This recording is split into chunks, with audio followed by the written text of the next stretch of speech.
अस्सलाम वालेकुम दोस्तों, कैसे हो? उम्मीद है कि सब खैरियत से होंगे। अल्लाह आप लोगों को ऐसे ही खुश रखे। सरकार दो आलम सल्लल्लाहु अलैहि वसल्लम की पूरी जिंदगी पर बनने वाली वीडियो सीरीज जिसका नाम मोहम्मद सब के लिए है सल्लल्लाहु अलैहि वसल्लम, ये उसका 42वां हिस्सा यानी पार्ट 42 है। थोड़ा हम रिकैप कर लेते हैं कि हमने 41वें हिस्से में क्या सुना।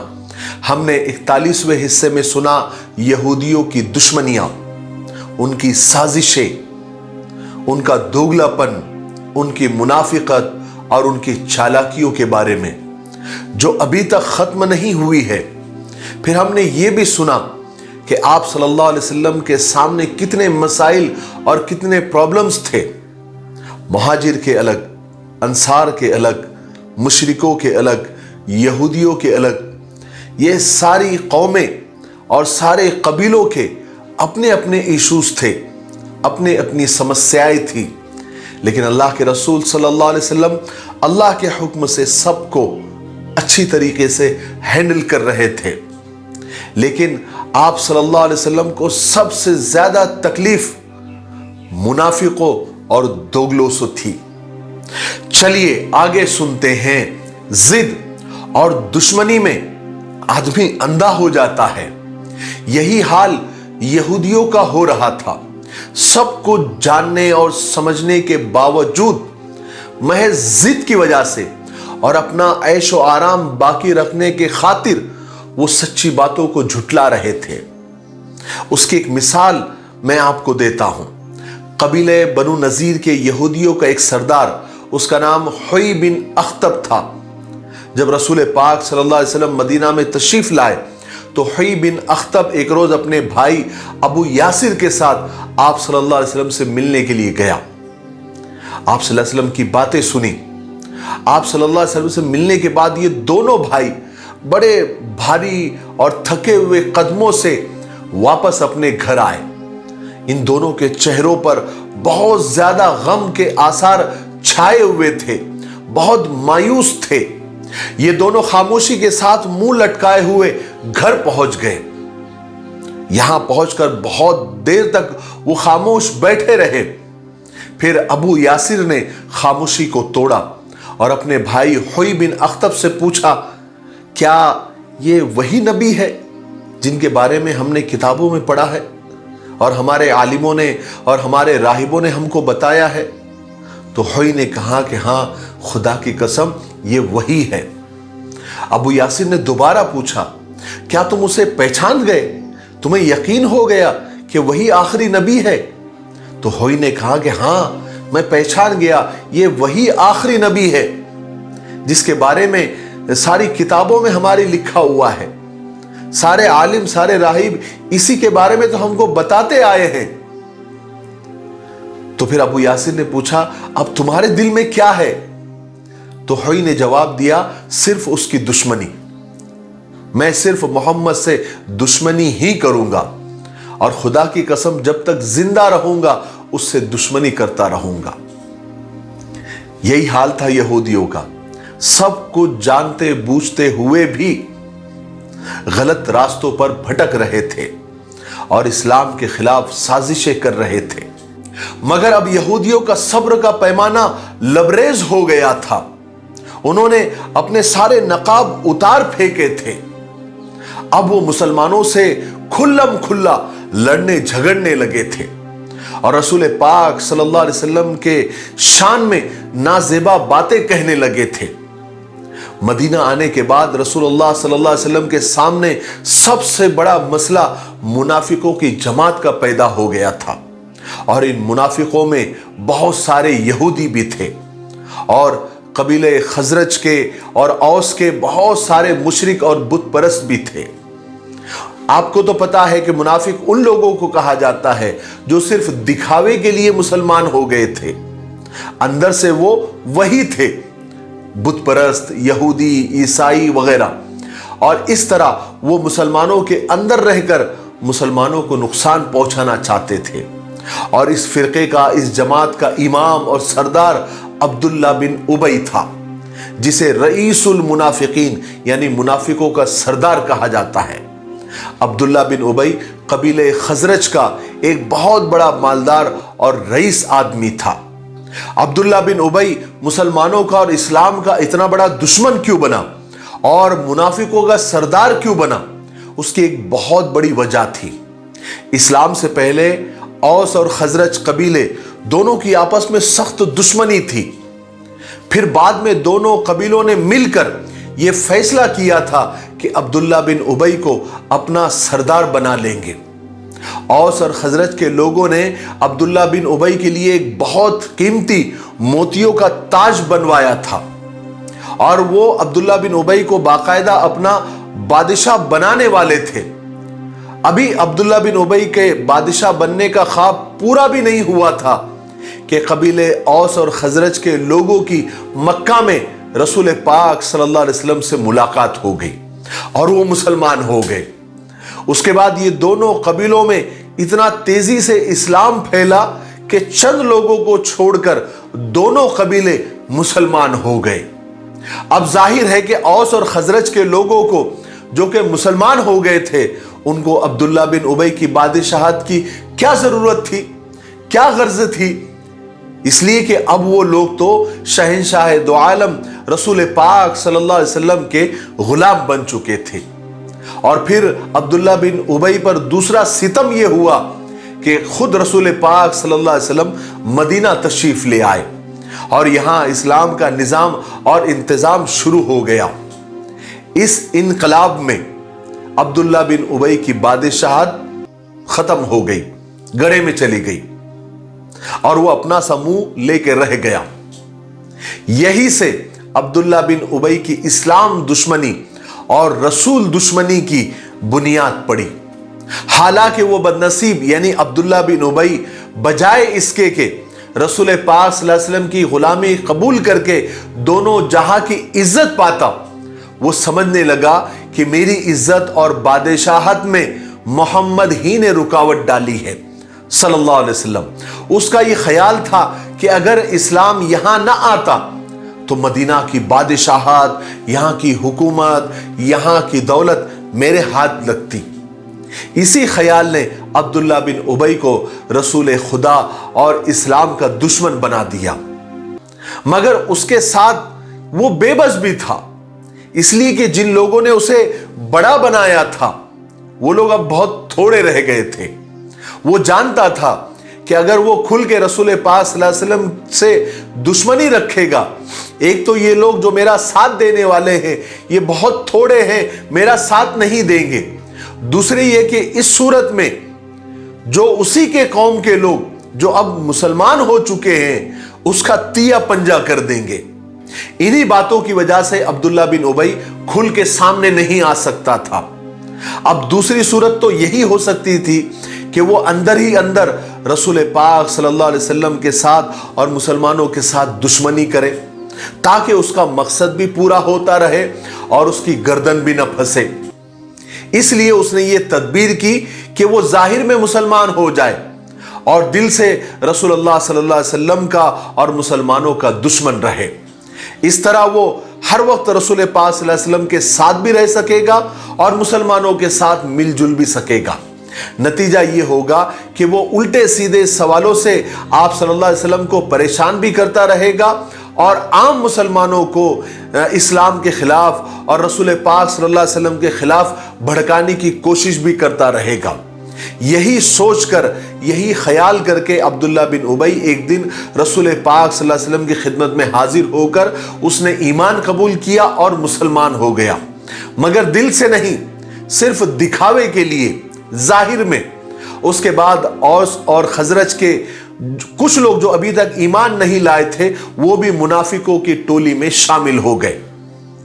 یہ خبر یہودیوں کے کچھ لوگوں کو ملی تو وہ بھی ان کی اچھی خاصی تعداد منافقوں کے اس ٹولی میں، اس گروہ میں شامل ہو گئی، کیونکہ وہ تو پہلے سے ہی رسول پاک صلی اللہ علیہ وسلم اور مسلمانوں کے خلاف ادھار کھائے ہوئے بیٹھے تھے۔ منافقوں کی ایک اچھی خاصی تعداد مدینے میں پیدا ہو گئی جو اپنی حرکتوں سے، اپنے سوالوں سے اور اپنے کام سے رسول پاک صلی اللہ علیہ وسلم کو اور مسلمانوں کو تنگ کرتی رہتی تھی۔ اور ہمیشہ یہ لوگ اس کوشش میں لگے رہتے تھے کہ رسول پاک صلی اللہ علیہ وسلم کے بارے میں غلط سلط افواہیں پھیلائیں، تاکہ مسلمانوں کے دل میں شک اور شبہ اور ڈاؤٹ پیدا ہو سکے اور وہ اسلام سے منہ موڑ لیں۔ رسول پاک صلی اللہ علیہ وسلم پر جب بھی اللہ تبارک و تعالیٰ کی طرف سے کوئی وحی نازل ہوتی اور آپ صلی اللہ علیہ وسلم وہ مسلمانوں کو سناتے تو یہ منافقوں کی ٹولی، یہ دوگلوں کی جماعت وہیں پر موجود ہوتی۔ چنانچہ ایسے وقت میں یہ منافق اور یہ دوگلے آپ سے بحث و مباحثہ کرتے اور طرح طرح کے بیہودہ سوالات کر کے آپ کو پریشان کرتے۔ چونکہ منافق ہر وقت مسجد نبوی میں ہی رہتے تھے، مسلمانوں کی طرح ہی نماز پڑھتے تھے، اس لیے شروع میں وہ پہچانے نہیں جا سکے، لیکن بعد میں اللہ تبارک و تعالیٰ نے وحی کے ذریعے آپ صلی اللہ علیہ وسلم کو یہ بتلا دیا کہ مسلمانوں میں اور ایمان والوں میں کچھ منافق اور کچھ دوگلے بھی آ ملے ہیں، جو ایمان والے نہیں ہیں، جو مسلمان نہیں ہیں، بلکہ مسلمانوں کے دشمن ہیں۔ ایک مرتبہ کا واقعہ ہے کہ رسول پاک صلی اللہ علیہ وسلم کی اونٹنی گم ہو گئی۔ آپ صلی اللہ علیہ وسلم نے اور صحابہ نے اس کو تلاش کرنا شروع کیا، ڈھونڈنا شروع کیا، اور یہ بات پورے مدینہ میں پھیل گئی کہ رسول پاک صلی اللہ علیہ وسلم کی اونٹنی گم ہو گئی ہے اور سب مل کر اس کو تلاش کر رہے ہیں۔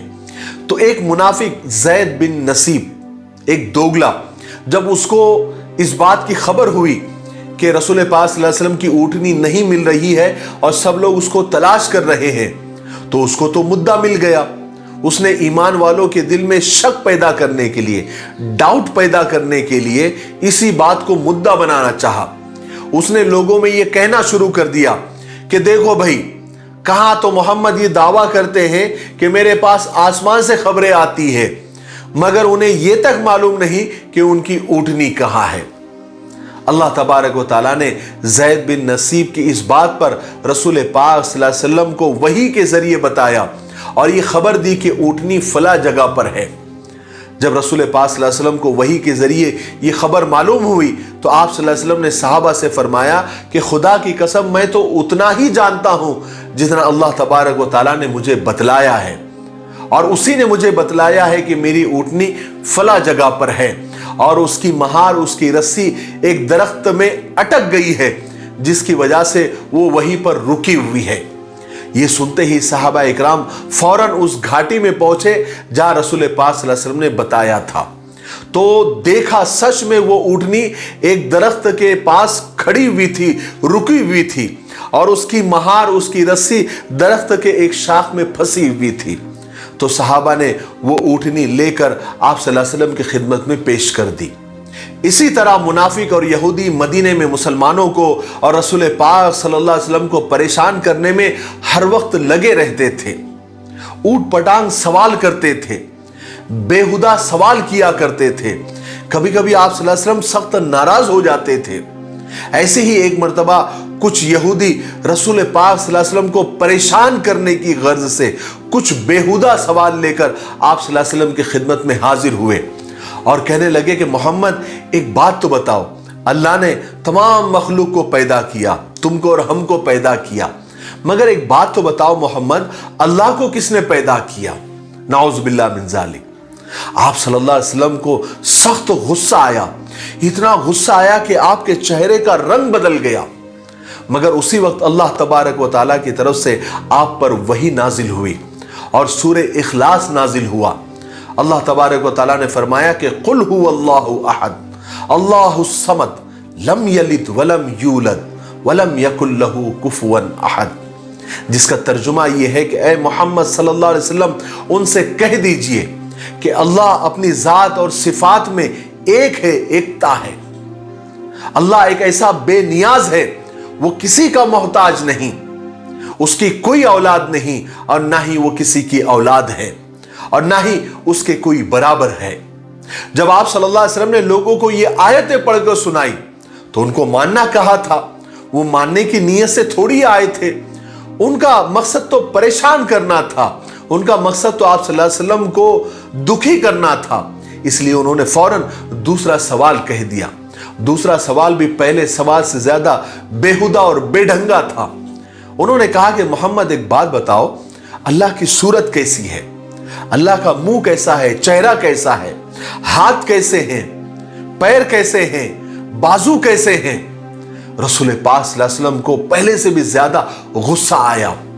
आप सख्त नाराज हुए, आप सख्त दुखी हुए, इतने दुखी हुए कि अल्लाह तबारक व तआला ने जिब्राइल अलैहिस्सलाम को तसल्ली देने के लिए वही लेकर आप सल्लल्लाहु अलैहि वसल्लम के पास भेजा, और जिब्राइल अलैहिस्सलाम ने आकर आपको तसल्ली दी।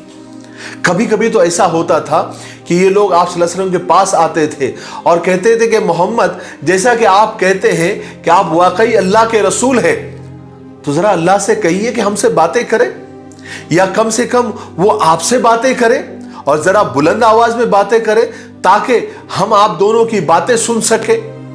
इतना परेशान करने के बावजूद कुर्बान जाइए रसूल पाक सल्लल्लाहु अलैहि वसल्लम के सब्र पर। फिर भी रसूल खुदा सल्लल्लाहु अलैहि वसल्लम उनको बहुत समझाते, नसीहतें करते, उन्हें सीधा रास्ता दिखाते। आप सल्लल्लाहु अलैहि वसल्लम उनसे फरमाते कि अल्लाह से डरो और ईमान ले आओ। अल्लाह की कसम, तुम जानते हो कि जो कुछ मैं लेकर आया हूं वो हक है, वो सच है। मगर वो लोग इनकार कर देते और कहते कि हम नहीं जानते, हम कुछ नहीं जानते। और ये जवाब देते कि मोहम्मद, आप ये नहीं कहते कि आप इब्राहिम अलैहिस्सलाम के दीन और मजहब पर है? क्या आप हमारी तौरात पर ईमान नहीं रखते जो खुदा की तरफ से नाजिल होने वाली सच्ची किताब है? तो रसूल पाक सल्लल्लाहु अलैहि वसल्लम उस पर जवाब देते कि हाँ, मैं उस पर ईमान रखता हूं कि वो खुदा की सच्ची किताब है, लेकिन जो तुमने उसमें तब्दीलियां की है, जो तुमने उसको चेंज किया है, जो तुमने उसको बदल कर रख दिया है, मैं उससे बरी हूं, मैं उसको नहीं मानता। शाज बिन कैस एक बहुत बड़ा यहूदी था और मुसलमानों का जबरदस्त दुश्मन था। जब अंसार और मुहाजिर को वो मिलते देखता तो जलकर कबाब हो जाता। जब औस और खजरज के मुसलमानों को घुलता मिलता देखता तो उसके सीने में हसद और जलन की आग भड़क उठती। एक रोज वो कहीं से गुजर रहा था, उसने देखा कि औस और खजरज के मुसलमान इकट्ठे मिलकर बड़े प्यार से बातें कर रहे हैं, इसलिए कि इस्लाम ने उनकी आपसी दुश्मनी खत्म करके उन्हें एक कर दिया था। शास को इनकी आपस की मोहब्बत देखकर वो जल उठा। वो फौरन एक यहूदी नौजवान के पास गया और उससे कहने लगा कि तुम उनकी मजलिस में जाकर बैठ जाओ और एक पुरानी जंग बास के बारे में और उसका तस्किरा छेड़ देना और पुराने शेर उनको पढ़ पढ़ कर सुनाना जो इन्होंने एक दूसरे के खिलाफ लिखा करते थे। और जंग बास और यौम बास, इसका मैंने वाकया आपको पहले वीडियो के पहले पार्ट में सुना चुका हूं। ये औस और खजरज आपस में लड़ पड़े थे और ये जंग इतनी भयानक हो गई थी कि दोनों कबीले तबाही के दहाने पर आ लगे थे, तबाही के किनारे पर आ लगे थे। और ये जंग बास, ये दोनों कबीलों की जंग इस्लाम कबूल करने से पहले थी। चुनांचे वो यहूदी नौजवान मजलिस में आकर बैठ गया और पुरानी बातें छेड़ने लगा, खास करके जंग बास के बारे में, और वो पुराने अशार वो पढ़ने लग गया जो दोनों कबीलों ने एक दूसरे के खिलाफ लिखे थे। फिर हुआ ये कि यहूदी नौजवान अपने साजिश में कामयाब हो गया। अब ये जो नए नए मुसलमान हुए थे, औस और खजरज के लोग, अपनी अपनी बड़ाई करने लगे और फिर दोनों इतने लड़ पड़े आपस में कि एक दूसरे को जंग की दावत दे दी। उसके बाद दोनों कबीले के लोग हथियार लेकर जंग करने के लिए मैदान में भी पहुंच गए। ये बात रसूल पाक सल्लल्लाहु अलैहि वसल्लम तक पहुंची। आप सल्लल्लाहु अलैहि वसल्लम फौरन मुहाजिरों की एक जमात लेकर उस मैदान में पहुंच गए जहां औस और खजरज के लोग जंग करने के लिए जमा हुए थे। आप सल्लल्लाहु अलैहि वसल्लम दोनों के दरमियान जाकर खड़े हो गए। फिर उन्हें नसीहत करने लगे और कहने लगे कि मुसलमानों, अल्लाहु अकबर, अल्लाहु अकबर, मैं तुम्हारे दरमियान मौजूद हूं और तुम उसी जाहिलियत के जमाने जैसी बातें कर रहे हो जिससे हटाकर अल्लाह तबारक व तआला ने तुम्हें इस्लाम का सही रास्ता दिखाया था। अल्लाह ने तुम्हें इज्जत दी, जहालत और कुफ्र से तुम्हें पाक किया और इस्लाम के जरिए तुम्हारे दिलों में एक दूसरे के लिए मोहब्बत पैदा की। फिर आप सल्लल्लाहु अलैहि वसल्लम ने एक लंबी चौड़ी तकरीर की। आप सल्लल्लाहु अलैहि वसल्लम के अल्फाज उनके दिलों पर गहरे असर छोड़ गए। उन्हें फौरन अपने गलती का एहसास हो गया। उनके समझ में आ गया कि उनके दरमियान सिर्फ शैतान का ये पैदा किया हुआ झगड़ा था। सब के सब ज़ारो कतार रो पड़े। फिर दोनों कबीलों के लोग एक दूसरे से गले मिले। उसके बाद ईमान वाले रसूल पाक सल्लल्लाहु अलैहि वसल्लम के पीछे पीछे उस मैदान से झगड़ा ख़त्म करके, जंग ख़त्म करके आप सल्लल्लाहु अलैहि वसल्लम के पीछे लौट आए। और इस तरह शाज़ बिन कैस की इस चाल को अल्लाह तबारक व तआला ने नाकाम कर दिया। इसी तरह इस्लाम के दुश्मनों ने एक स्कीम और बनाई, एक प्लान और बनाया। उन्होंने आपस में ये तय किया कि आओ मुसलमानों में फूट डालने के लिए और ईमान वालों में फूट डालने के लिए और दीन में फितना पैदा करने के लिए हम ऐसा करें कि हम रोज़ाना सुबह मोहम्मद की बातों पर ईमान ले आएंगे, मुसलमान हो जाएंगे और रात को इनकार कर देंगे। फिर सुबह को ईमान ले आएंगे, फिर रात को इनकार कर देंगे। मुमकिन है, पॉसिबल है कि हमको ऐसा करता देखकर जो मुसलमान हो गए हैं वो कंफ्यूज हो जाएंगे और दीन को छोड़ देंगे। गर्ज के इस तरह मुनाफिकीन और दूसरे और जो इस्लाम के दुश्मन थे मुसलमानों को और इस्लाम को नुकसान पहुंचाने की कोशिशों में लगे रहते थे। और हुजूर पाक सल्लल्लाहु अलैहि वसल्लम उन मुनाफिकों को पहचान चुके थे, मगर आप सल्लल्लाहु अलैहि वसल्लम का सब्र पहाड़ से भी ज्यादा मजबूत था। आप उन पर कोई सख्ती नहीं फरमाते थे, बल्कि उनके साथ शफकत से पेश आते थे, उनको नसीहतें फरमाते थे ताकि अल्लाह तबारक व तआला उनके दिलों में सच्चाई पैदा करते। हालांकि रसूल पाक सल्लल्लाहु अलैहि वसल्लम चाहते तो उन मुनाफिकों को सजा दे सकते थे, मगर चूंकि जाहिर में ये लोग मुसलमान बने हुए थे इसलिए आप उनको कत्ल नहीं करवाते थे, ताकि बाकी के इस्लाम के दुश्मन फिर ये ना कहने लगे कि देखो मोहम्मद अपने ही पैरोकारों को कत्ल करवा रहे हैं। अगर किसी मुनाफिक को आप इस्लाम के खिलाफ बोलते हुए देख लेते, सुन लेते, तो आप कभी कभी सजा भी दे देते थे। जैसे एक दफा आप सल्लल्लाहु अलैहि वसल्लम ने खुद देखा कि कुछ मुनाफिक मस्जिद में बैठकर ही इस्लाम का मजाक उड़ा रहे हैं। आप सल्लल्लाहु अलैहि वसल्लम ने उसी वक्त अंसारी साहबा को हुक्म दिया कि उन मुनाफिकों को मस्जिद से बाहर निकालो। आप सल्लल्लाहु अलैहि वसल्लम का हुक्म सुनते ही हज़रत अबू अय्यूब अंसारी, हज़रत अम्मारा बिन हज़म और हज़रत अबू मोहम्मद आगे बढ़े और मुनाफिकों को मार मार कर मस्जिद से बाहर निकाल दिया। मगर सजा देने का वाकया इक्का दुक्का ही सीरत की किताबों में मिलता है। हमेशा आप सल्लल्लाहु अलैहि वसल्लम उनकी हरकतों के बावजूद, उनके परेशान करने के बावजूद उनको माफ कर दिया करते थे, बल्कि उनके लिए, उनकी हिदायत के लिए दुआएं किया करते थे। ठीक है, आज के लिए इतना काफी है, इसलिए अब हम यहीं पर रुकते हैं क्योंकि वीडियो ज्यादा लंबा हो रहा है। आने वाले 43वें हिस्से में यानी पार्ट 43 में हम आगे के वाकयात सुनेंगे कि किस तरह इस्लाम का चर्चा पूरी दुनिया में फैलने लगा और दूसरे मुल्कों के वफ्द और वहां की जमातें आप सल्लल्लाहु अलैहि वसल्लम से आकर मिलने लगी। नजरान के ईसाइयों की एक बहुत बड़ी जमात आप सल्लल्लाहु अलैहि वसल्लम से मिलने के लिए आई। वो एक बहुत ज़बरदस्त वाक़या है जो कल आपको सुनने को मिलेगा। तब तक आप थोड़ा इंतज़ार करें और इस सीरीज़ के वीडियोस को ज़्यादा से ज़्यादा लाइक करें, ज़्यादा से ज़्यादा शेयर करें और ज़्यादा से ज़्यादा आप कमेंट करें। मैं आपके कमेंट पढ़ रहा हूँ। कल के कमेंट्स पढ़कर मुझे इंतहाई खुशी हुई। बहुत सारे लोग, हजारों लोगों ने ये कहा कि हमने 1 से लेकर 41 पार्ट तक सब देखा है और हम अपने फैमिली के साथ देखते हैं। कुछ लोगों ने कमेंट किया कि हम तो 50-50 और 100-100 शेयर करते हैं। तो मुझे इंतहाई खुशी हुई। आप मेरे रिप्लाई का इंतजार न करें, लेकिन शायद ही कोई कमेंट ऐसा होगा जो मैं नहीं पढ़ता हूँगा।